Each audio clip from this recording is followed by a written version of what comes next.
డబ్బుల కోసం ఓ ముఠా భారీ ప్లాన్ చేసింది. అందుకోసం ఫేక్ పోలీసుల డ్రామా నడిపించింది. హైదరాబాద్ కూకట్పల్లి పరిధిలో జరిగిన ఈ ఘటన ఆలస్యంగా వెలుగు చూసింది.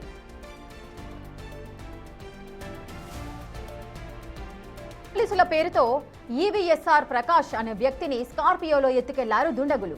అతడిని ఏపీకి తరలించి హింసించినట్లుగా ఫిర్యాదు చేశారు ప్రకాష్. అయితే కేవలం ప్రకాష్ ను మాత్రమే కాకుండా శ్రీనివాస సివిల్ వర్క్స్ యజమాని రామచంద్రరాజుతో పాటు ఆయన భార్య చంద్రావతి, కుమారుడు రవికుమార్ ను కిడ్నాప్ చేసినట్లుగా ఫిర్యాదులో పేర్కొన్నారు.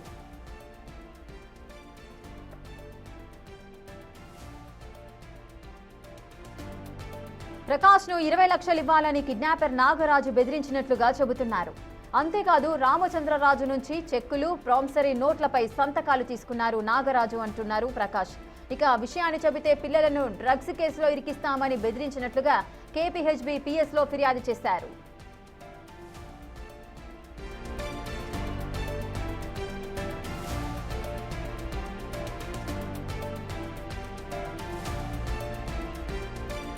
అయితే ఈ కిడ్నాప్ వెనుకాల నిందితుడు ఏవీఎస్ఎన్ రాజు, నకిలీ పోలీసుగా మారిన జానీ ఉన్నట్లుగా గుర్తించారు పోలీసులు. వాళ్లను అరెస్ట్ చేశారు. ప్రస్తుతం నిందితుడు నాగరాజు పరారీలో ఉండగా అతని కోసం గాలిస్తున్నారు. మరోవైపు సూత్రధారి శివరామరాజు, మరో 2 నకిలీ పోలీసులు సైతం పరారీలో ఉన్నట్లుగా చెబుతున్నారు. అయితే ఈ కిడ్నాప్ డ్రామా ద్వారా మొత్తం 7 కోట్ల వరకు దోచుకోవాలని ప్లాన్ వేశారు నిందితులు.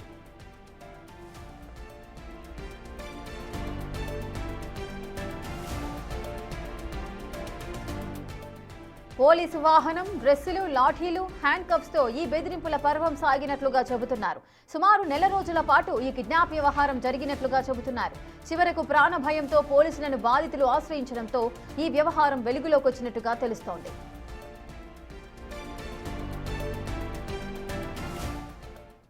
ఇక డబ్బుల కోసం ముఠా భారీ ప్లాన్ అయితే వేసింది. అందుకోసం ఫేక్ పోలీసులుగా డ్రామా ఆడారు. మరి ఏం జరిగింది? పూర్తి డీటెయిల్స్ మా ప్రతినిధి సాగర్ అందిస్తారు. సాగర్,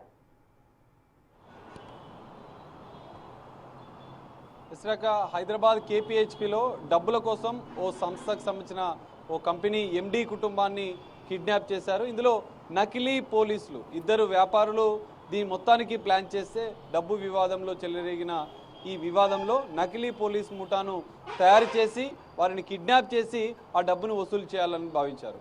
సో ఇందులో కీలక సూత్రధారులు అల్లూరి సత్యనారాయణ, వెంకట సత్యనారాయణ రాజు అయితే మరోవైపు శివరామరాజు. వీళ్ళిద్దరూ వ్యాపారులు. గతంలో రామచంద్రరాజు అనే వ్యాపారి శ్రీనివాస సివిల్ సప్లై అనే సంస్థను నిర్వహిస్తున్నాడు.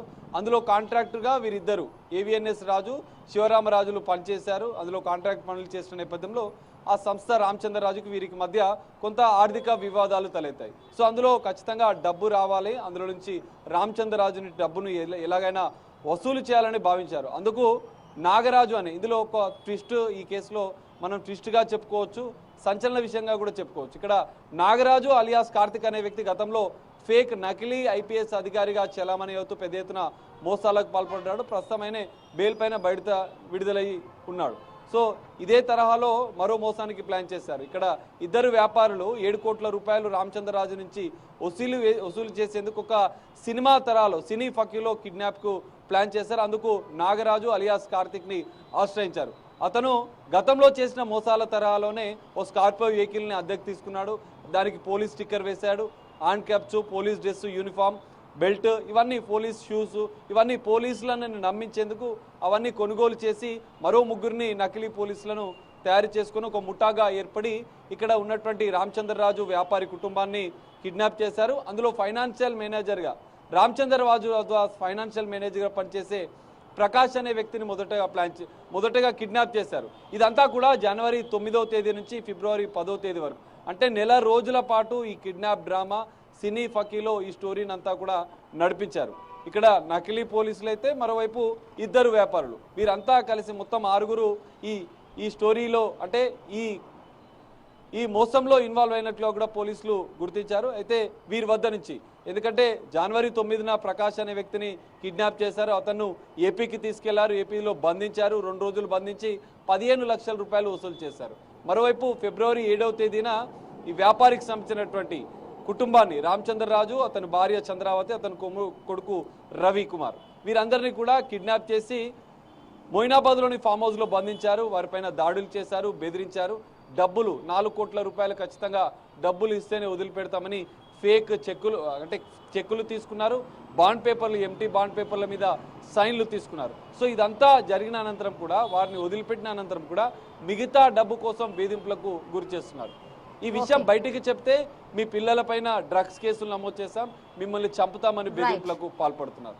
సో ఈ ముఠాకు సంబంధించినటువంటి విషయం వెలుగులోకి వచ్చింది. దీనిపైన కేసు నమోదు చేసుకున్నటువంటి కేపీహెచ్బి పోలీసులు శ్రీ ఏవిఎస్ఎన్ రాజుని, మరో జానీ అనేటువంటి నకిలీ పోలీస్ని అరెస్ట్ చేసినట్లు కూడా తెలుస్తుంది. ఇందులో కీలక సూత్రధారులైనటువంటి నాగరాజు ఫేక్ ఐపీఎస్ గా, ఫేక్ పోలీస్ అధికారిగా చెలమని వైతూ దీనికి స్టోరీకి అంతా కూడా ప్లాన్ చేసినటువంటి నాగరాజు పరారీలో ఉన్నాడు, శివరామరాజు పరారీలో. వారి కోసం గాలిస్తున్నట్లు కూడా తెలుస్తుంది. వీరిని అరెస్ట్ చేసి అదుపులోకి తీసుకుంటే మరికొన్ని కీలక విషయాలు, సంచలన విషయాలు ఈ కేసులో బయటపడే అవకాశం అయితే కనిపిస్తుంది. Rekha. Right, thank you Sagar, thanks for the live details.